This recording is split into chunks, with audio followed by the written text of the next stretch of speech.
of the car, and we're looking across the car to the wall where the metal was all replaced and the metal framework was mostly replaced and rebuilt. I know. All of a lot of the air brake components were inside this cabinet, along with a lot of other details that were in the car.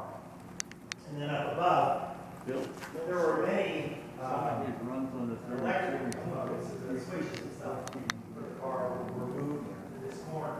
And they had a steel cabinet in the corner that covered up all of these pieces.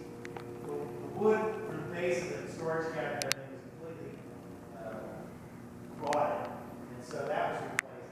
And a new crown piece was also made for the shape of the end of the car.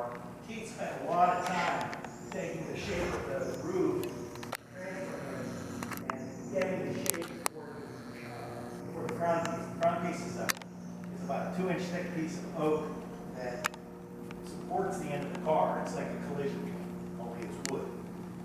And it is a crescent shape, like the moon. Okay. He also replaced all the wood that was the motorman's platform.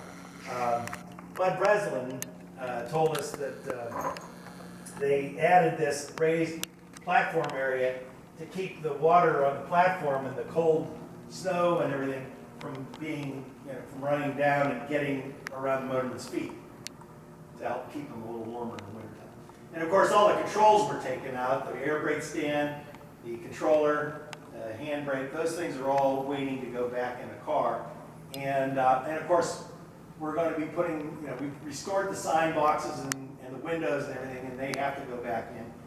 And that will pretty much wrap up this part of the car. We have to do some work with the door engines, but we can't do that until after we do work on the roof.